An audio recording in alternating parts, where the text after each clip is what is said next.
주변 사람들에게 이렇게 인사할까요? 참 잘 오셨습니다. 바른 예배자가 됩시다. 네, 이 시간 바른 예배 방법이라는 제목으로 하나님 말씀 선포하겠습니다. 여러분, 모든 물건에는 사용 방법이 있죠. 우리가 입고 있는 옷도 옷 입는 방법이 있어요. 바지를 팔에 끼우면 안 되듯이 바르게 입는 방법이 있죠. 핸드폰도 어떻습니까? 전원을 켜는 방법, 전화와 카톡을 하는 방법이 있어요. 아무리 힘이 센 사람이 악력으로 꽉 진다고 해도 전원이 저절로 켜지지는 않습니다. 아무리 세게 쳐도 물건들이 켜지지 않는 거죠. 물론 제가 어릴 때 TV가 갑자기 안 나올 때가 있었어요. 그 당시 TV는 좀 뒤가 좀 이렇게 볼록 튀어나와 있지 않습니까? 그래서 몇 번 탁탁 치니까 다시 나오긴 하더라고요. 근데 그거는 아주 예외고 대부분은 어떻습니까? 모든 물건에는 그것을 만든 사람이 제시한 사용 방법이 있습니다. 그렇다면 예배는 어떠합니까? 예배도 마찬가지죠. 하나님께서 사람을 창조하시고 그리고 제시한 예배의 방법이 있습니다. 그것이 율법에 잘 나타나와 있죠. 특히 출애굽기 후반과 레위기에서 어떻게 해야 할지를 기록하고 있습니다. 그리고 특히 우리가 함께 읽은 본문 제2계명을 통해 예배 방법이 나와 있는데요. 이 시간은 제2계명을 통해 어떻게 하나님을 예배해야 될지 살펴보고자 합니다. 여러분, 10계명이 무엇입니까? 하나님께서 이스라엘 백성들을 구원해 내셔서 그들과 언약을 맺으셨어요. 더 이상 부모에게서 전해 듣는 하나님이 아니라 친히 내가 너희의 하나님이 될 거야 말씀하신 거죠. 내가 너희를 택하였고 너희를 사랑하여서 애굽 왕과 홍해에서 건져냈다고 말씀하시는 거예요. 그리고 너희는 이미 내 언약 백성이 되었으니 언약 백성답게 살아야 한다고 말씀해 주신 것이 바로 십계명과 율법입니다. 따라서 십계명은 구원을 받기 위한 계명이 아니에요. 구원받은 자가 살아가는 삶의 방식입니다. 은혜 받은 자가 마땅히 행해야 될 그 은혜의 반응이라는 것이죠. 하나님은 첫 번째 계명을 통해 예배의 대상을 분명히 하라 말씀하십니다. 너는 나 외에 다른 신들을 내게 두지 말라는 것이죠. 이번 북인도 선교팀원들이 최선을 다해 외친 것도 이 내용 아닙니까? 오직 하나님만이, 오직 예수 그리스도만이 우리의 구원자이시다. 우리 모두가 유일하게 섬겨야 할 분이라는 것이죠.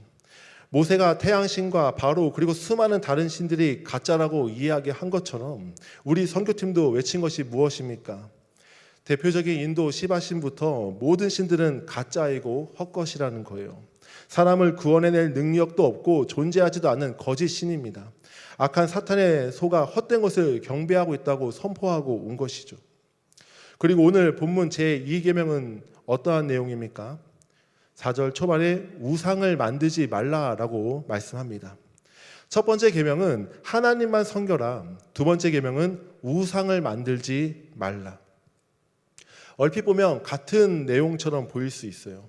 실제로 로마 카톨릭은 제 첫 번째 계명과 두 번째 계명을 하나로 묶었습니다. 그런데 두 번째 계명은 첫 번째 계명과는 엄연히 구별된 다른 의미가 있습니다.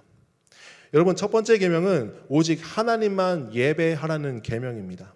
그리고 두 번째 계명은 그 하나님을 어떻게 예배하고 섬겨야 하는지 그 방법에 대해서 말씀하고 있어요.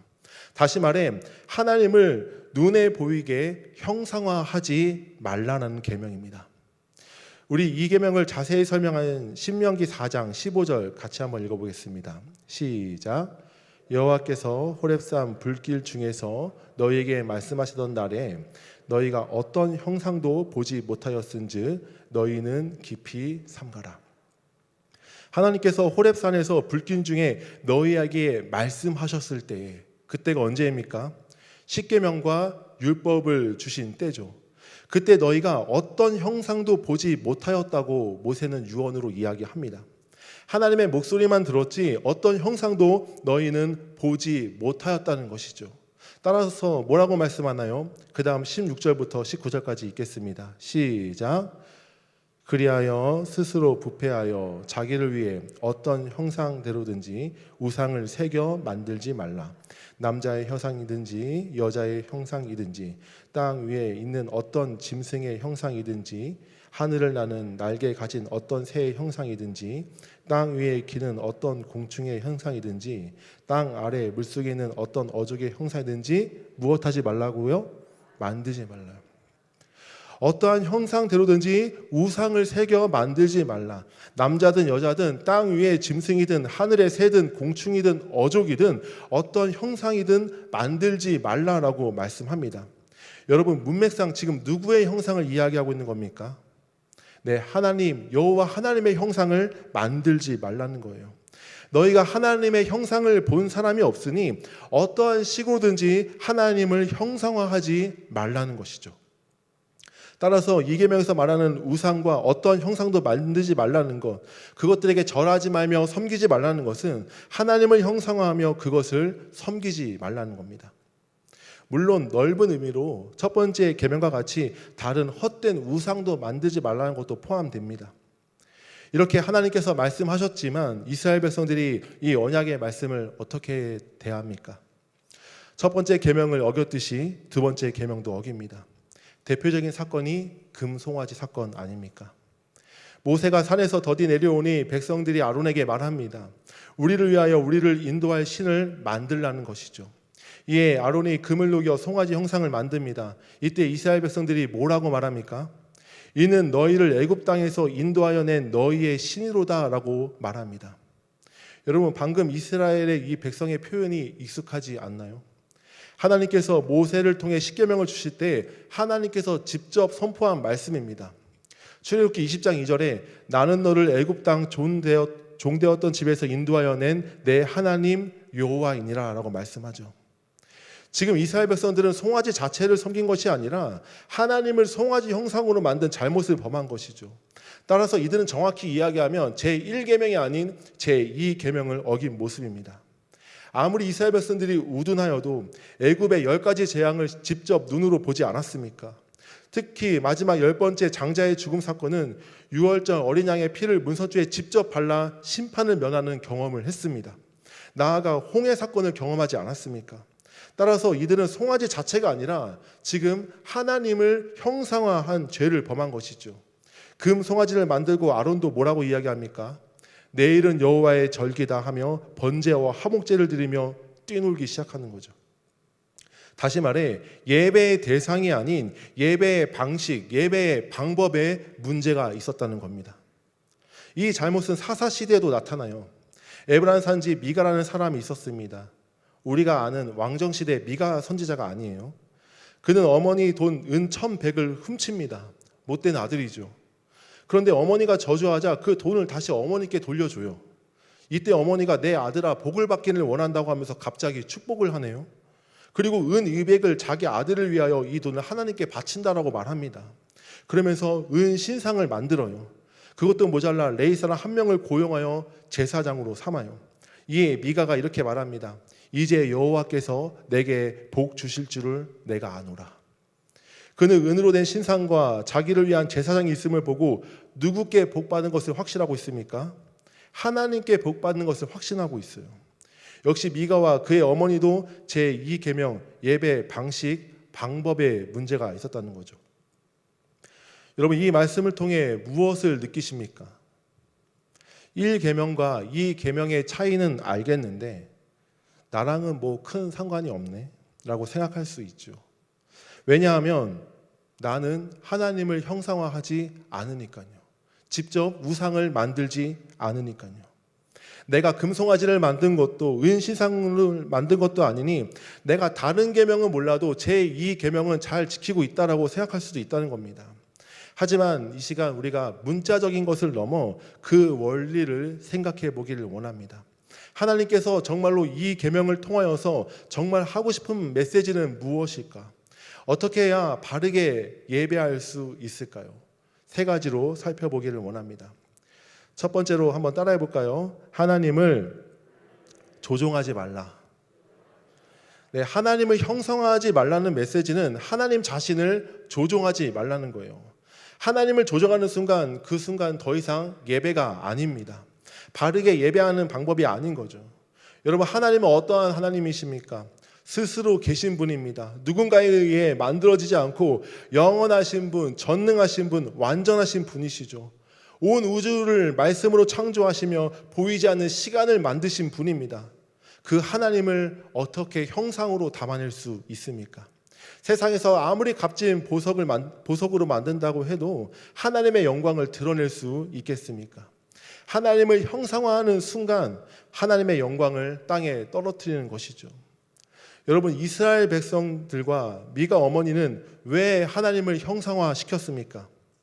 한마디로 나를 위해 하나님을 쉽게 조종하기 위해서입니다.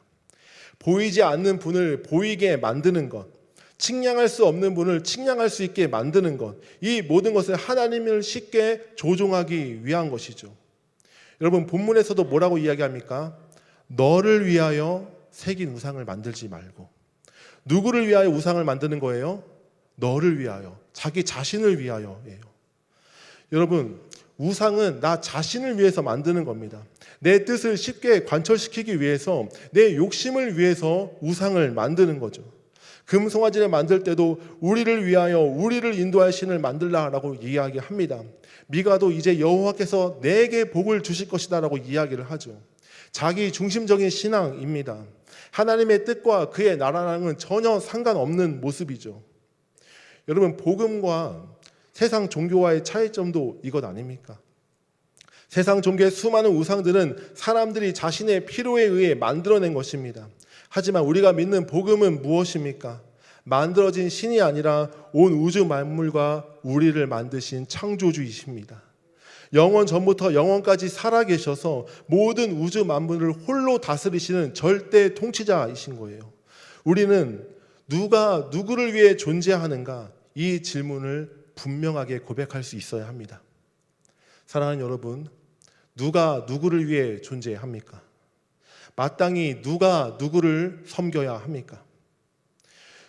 그런데 우리는 죄성 가운데 마치 하나님이 나를 위해 존재하는 것처럼 생각할 때가 자주 있어요. 하나님이 날 구원해 주시고 지금까지 함께 해 주시고 내 생명을 살려주신 것조차 이미 놀라운 큰 은혜 아닙니까? 그런데 날 위해 하나님이 마치 존재하는 것처럼 하나님을 조정하고 내 뜻을 관철시키고 떼쓸 때가 얼마나 많이 있나요? 헌금을 내고 많은 예배를 드리면서 하나님과 거래하려고 할 때가 얼마나 많이 있나요? 조금만 내 뜻대로 되지 않거나 때가 늦어진다 하면 불의한 하나님, 인색한 하나님으로 여길 때가 얼마나 자주 있었습니까? 그렇게 하나님을 쉽게 조종하기 위해 영적으로 형상화시킨 거죠. 따라서 우리는 점검해 봐야 합니다. 나는 혹시 내 뜻이 이루어지고 내 기도 제목이 응답받고 내가 더 잘 살고 내가 더 부유해지는 것에만 더 관심이 있지 않은가라는 거죠. 또한 이 말씀을 통하여서 우리는 지나치게 시각적인 것을 의지하는 것을 조심해야 합니다. 형상화하는 것은 바로 눈에 보이게 만드는 것 아닙니까? 대표적인 예가 본당 안에서 십자가 거는 문제일 수 있어요. 왠지 기도할 때 그 십자가를 계속해서 쳐다보면 마치 그 십자가를 계속해서 쳐다만 봐야 기도 응답이 될 것 같은 느낌. 십자가를 보면 갑자기 환상이나 어떤 특별한 영적인 체험을 할 것 같은 그러한 느낌을 조심해야 한다는 것이죠. 우리 교회처럼 합동교단이 본당 안에 십자가를 걸지 않는 이유도 단 이 한 가지 이유입니다. 복음의 상징인 십자가가 우상이 될 수도 있기 때문인 거예요. 십자가뿐 아니라 다른 어떤 눈에 보이는 사물을 의지할 때 바른 예배, 바른 섬김에서 벗어나게 되는 것이죠. 두 번째로 바르게 예배하기 위해서는 어떻게 해야 할까요? 이것도 따라해 볼까요? 하나님을 왜곡시키지 말라. 네, 당연하죠. 하나님을 바르게 예배하기 위해서는 하나님을 왜곡시켜서는 안 됩니다. 성경에 기록된, 성경에 계시된 그 하나님을 바르게 온전히 섬겨야 하는 것이죠. 그런데 요즘 우리나라뿐 아니라 미국과 서양에서도 어떠한 일이 벌어지고 있습니까? 현대 사상에 맞게, 시대적 흐름에 맞게 하나님을 섬기는 거예요. 또는 내 성향에 맞게 하나님을 예배하는 그런 모습들입니다. 대표적인 예가 무엇입니까? 사랑의 하나님을 좋아하고 섬기면서 공의의 하나님은 인정하지 않는 태도이지요. 하나님의 사랑, 예수님의 십자가 사랑은 좋아하면서 하나님의 공의와 하나님의 정의는 엄격하다고 싫어하는 거예요. 21세기에 맞지 않다며 진노하시는 하나님, 심판하시는 하나님, 영원한 지옥으로 보내는 그 하나님을 인정하지 않는 거예요. 세상 사람들뿐 아니라 성도들조차, 신학자조차 인정하지 않는 거죠.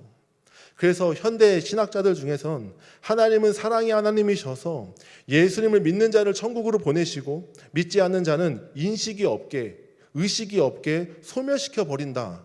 그래서 고통을 느끼지 못하게 하실 것이라고 이렇게 주장합니다. 성경에 없는 말을 하고 있고 분명히 영원한 지옥을 말씀하고 있는데 심각하게 왜곡하고 있는 것이죠.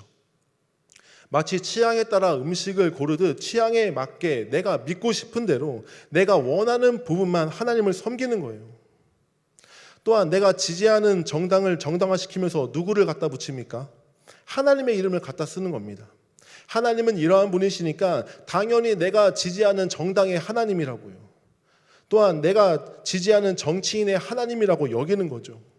심각하게 하나님을 왜곡시키고 있는 겁니다. 여러분, 교회 안에서도 조심해야 합니다. 하나님은 나와 함께 하시니까 앞으로 이 땅에서 나는 무조건 잘 될 거야.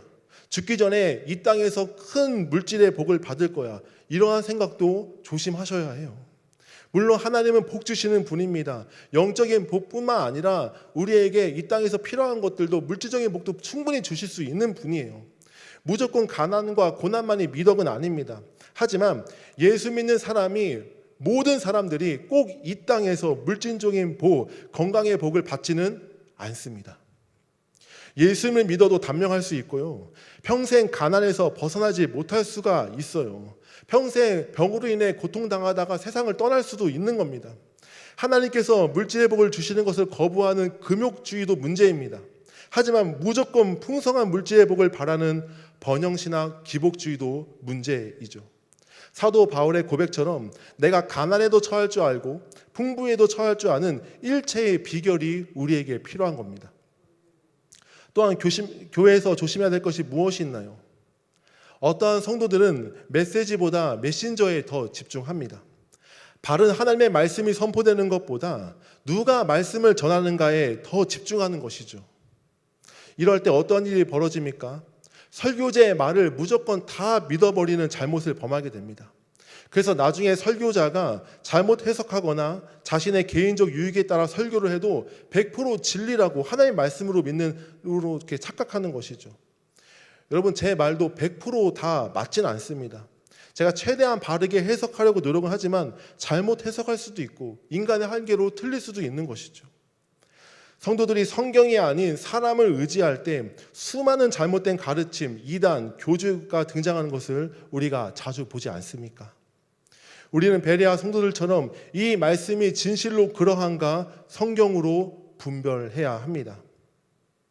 설교의 황제라 불리는 영국의 설교자 찰스 스펄전 목사님이 계시죠. 그분의 아버지도 설교자셨고 그분의 할아버지도 설교자이셨습니다. 그 할아버지 제임스 스펄전이 이런 말씀을 했습니다. 찰스가 나보다 더 설교를 잘하지만 더 훌륭한 복음을 전할 수는 없다. 무슨 말입니까? 물론 찰스 스펄전이 나보다 설교를 더 잘하지만 전하는 메시지, 복음 자체는 똑같다라는 것이죠. 따라서 메신저보다 메시지, 설교자보다 바른 말씀이 지금 선포되어 있는가, 이것을 우리가 더 주목해야 한다는 겁니다. 여러분, 구약시대나 수많은 선지자들이 있었지만 우리가 더 주목하는 것은 선지자 사람의 이름이 아닌 바로 그 하나님의 말씀, 그 메시지이지 않습니까? 그리고 구약과 신약, 그리고 요즘에도 언제나 거짓 선지자들이 존재해요. 거짓 교사들이 있지 않습니까? 이들의 특징이 바로 왜곡입니다. 그런데 이들은 성경을 100% 다 왜곡하지 않아요. 바르게 이야기하는 것처럼 보이는데 결정적인 순간에 거짓을 말합니다. 그리고 그럴싸하게 하는 교활함이 있죠. 그리고 배후에는 거짓의 아비 사탄이 있습니다. 사탄이 하와에게 접근할 때도, 그리고 광야에서 예수님께 시험받을 때도 무엇을 가지고 접근하나요? 무엇을 왜곡합니까? 하나님 말씀입니다. 따라서 우리는 늘 영적으로 잘 분별해야 합니다. 나는 왜곡된 하나님을 섬기고 있지는 않는가라는 사실이죠. 늘 정확무오한 하나님의 말씀으로 잘 분별할 수 있기를 바랍니다. 내 성향, 내 사상, 내 신념으로 하나님을 만들어내서는 안 됩니다. 그것은 영적으로 우상을 만드는 일이고 상상력으로 하나님을 형상화하는 일입니다. 정말 성경에서 말씀하시는 하나님이 어떠한 하나님인지를 바르게 알고 바르게 섬기는 우리가 되길 바랍니다. 세 번째로 하나님을 바르게 예배하기 위해서는 어떻게 해야 할까요? 이것도 따라해 봅시다. 영과 진리로 예배하라. 네. 예수님께서는 자기 백성들에게 참되게 예배하는 자들은 이렇게 예배할 것이다 말씀하셨습니다. 그리고 그렇게 예배하는 자들을 찾으신다 말씀하시죠. 바로 영과 진리입니다. 다시 말해 영과 진리로 예배 드리는 것이 바른 예배 방법이라고 말씀하십니다. 그렇다면 영과 진리로 예배 드리는 것은 무엇입니까? 어떤 사람은 영을 인간의 영으로 이해합니다. 그래서 우리가 드리는 예배의 태도, 자세가 중요하다고 말하죠. 물론 예배의 자세, 태도, 정성 모두 중요합니다. 그런데 이 정성과 자세보다 더 중요한 것이 있어요. 그것은 하나님의 영으로 예배 드리는 겁니다. 사도 바울은 봉사할 때도 하나님의 성령으로 봉사하라고 이야기하죠. 우리는 성령님을 통해 하나님을 깨닫습니다. 그리고 성령님을 통해 하나님을 아빠, 아버지라 부르기 시작하죠. 따라서 여기서 영은 사람의 영보다 성령으로 예배하는 것이 더 적절한 해석이라 생각합니다. 그리고 진리는 누구입니까? 이것은 명확하죠. 길이요 진리이신 생명이신 예수 그리스도입니다. 나로 말미암지 않고는 아버지께로 올 자가 없다고 분명하게 말씀하셨죠. 따라서 바른 예배 그 방식은 무엇일까요? 어떤 형식이 아닙니다. 성가대, 유무, 예배 순서의 차이에 있지 않아요. 찬송가나 복음성가에 있지 않습니다.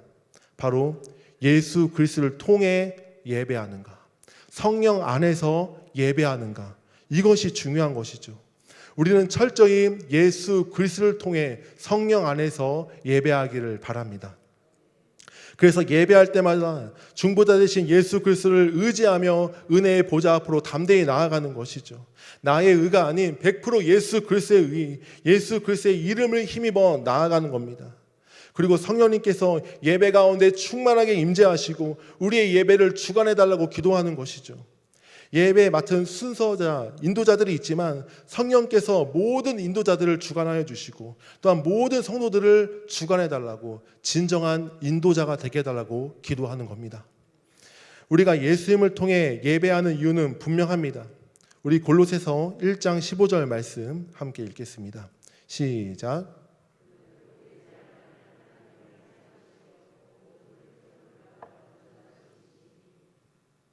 그는 보이지 않는 하나님의 형상이시오 모든 피조물보다 먼저 나신 분입니다. 여기서 그는 누구입니까? 모든 피조물보다 먼저 나신 예수 그리스도입니다. 예수님이 누구의 형상이라고요? 보이지 아니한 하나님의 형상이라고요. 하나님께서 이토록 이스라엘 백성들에게 땅 위로 하늘에서도 물속에서도 어떠한 형상으로도 예배하지 말라는 이유가 무엇입니까? 예수 그리스도가 하나님의 형상이기 때문입니다. 요한복음에서도 예수님은 말씀하십니다. 나를 본 자는 아버지를 보았다. 왜 그렇습니까? 예수님은 보이지 아니하는 하나님의 형상이시기 때문이에요.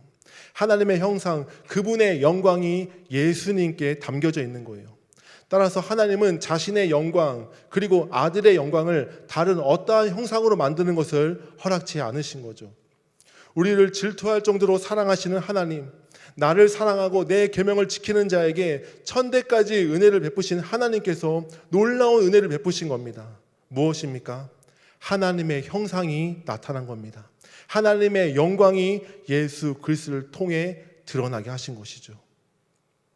따라서 하나님의 은혜의 실체이신 예수 그리스도를 통해 우리는 하나님을 예배해야 합니다. 여러분, 나아가 하나님의 형상으로 지음받은 자가 누구입니까? 바로 사람입니다. 특별히 예수 그리스도의 의로 새 사람을 입은 성도입니다. 여전히 죄악 많고 실수투성이이지만 예수 그리스도의 의로 우리는 하나님의 형상으로 살아가고 있는 것이죠. 따라서 우리는 무엇을 소망해야 합니까? 갈라디아서 4장 19절 말씀 같이 읽겠습니다. 시작.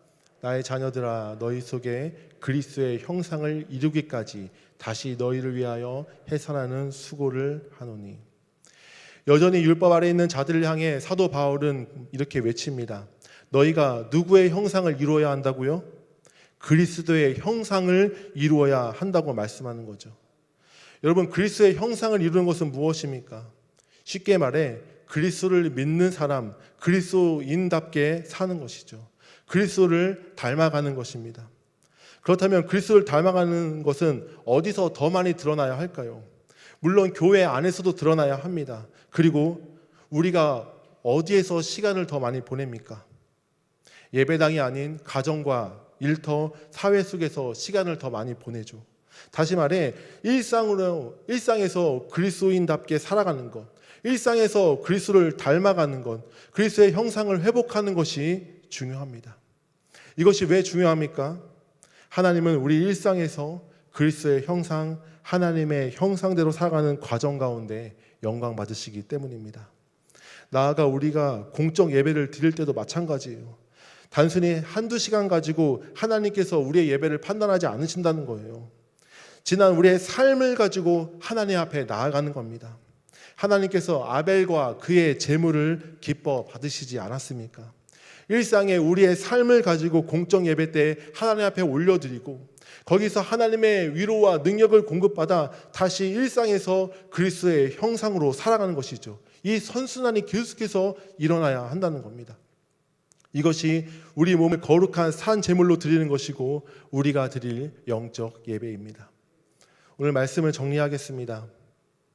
세상에는 건강해지는 방법이 많이 있습니다. 운동 종류도, 몸에 좋은 음식도, 영양제도 많이 있어요. 성적을 높이는 것도, 외국어를 잘하는 것도 여러 방법이 있습니다. 예배도 바르게 드리는 방법이 있습니다. 바로 하나님을 형상화하지 않는 것이죠.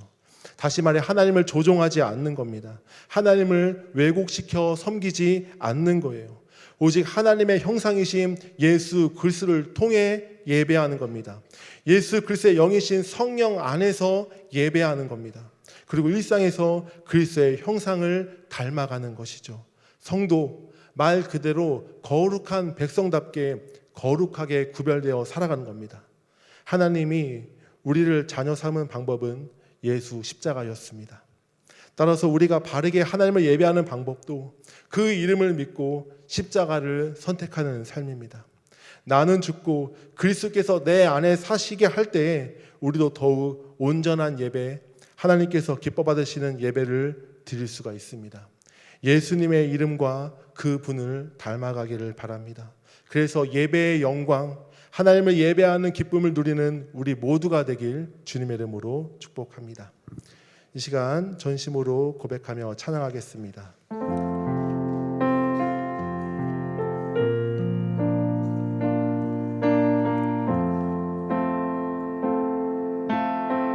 주의 보좌로 나아갈 때, 주의 보좌로 나아갈 때에 어떻게 나가야 할까?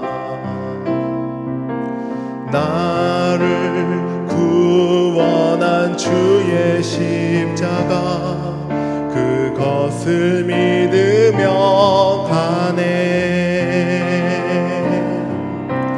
주의 보좌로 나아갈 때에 나 여전히 부족하나.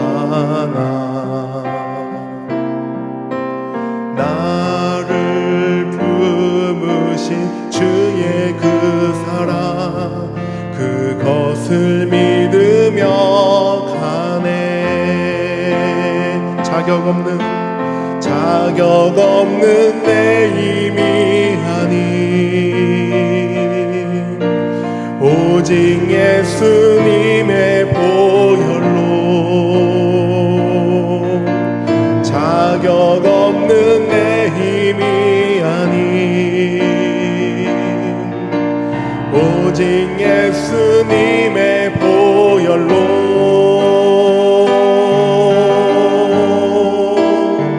십자가의 보혈, 완전하신 사랑 힘입어 나갑니다.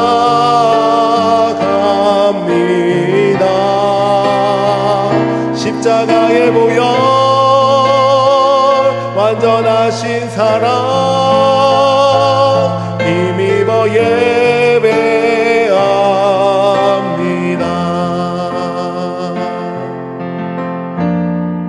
다시 한번 고백하기 원합니다. 주의 보좌로 나갈 때에 어떻게 나가야 할까? 나를 구원한 주의 십자가 그것을 믿으며 가네. 주의 보좌로 나갈 때에 나 여전히 부족하나. 나를 품으신 주의 그 사랑 그것을 믿으며 가네. 자격 없는 내 힘이 아닌 자격 없는 내 힘이 아니 오직 예수님의 보혈로 오직 예수님의 보혈로 자격 없는 내 힘이 아니 오직 예수님의 보혈로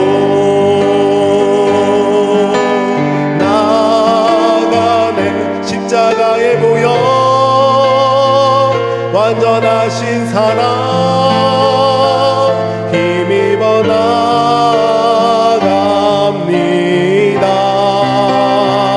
십자가의 보혈 완전하신 사랑 힘입어 예배함. 십자가의 보혈 십자가의 보혈 완전하신 사랑 힘입어 나갑니다.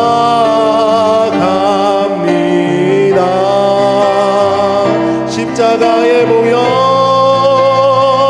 완전하신 사랑 힘입어 예배합니다.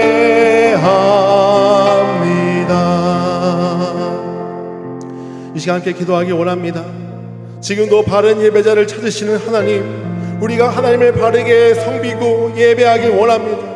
혹시 내 마음 가운데 하나님을 조정하고 하나님이 나를 섬기도록 여기고 있지 않은지 하나님 돌아보길 원합니다. 또한 하나님을 내가 원하는 대로 왜곡해서 섬기고 있지 않은지 돌아보게 하여 주옵소서. 오직 기록된 말씀대로 하나님을 섬기게 하여 주시고 하나님의 영상이신 예수 그리스도를 통해 성령 안에서 예배하게 하여 주옵소서. 하나님 우리를 더욱 온전한 예배자가 되게 하여 주셔서 하나님 공정 예배뿐 아니라 내 모든 일상에서 하나님을 예배하게 하여 주옵소서. 우리 함께 간절하게 기도하겠습니다. 기도합니다. 주여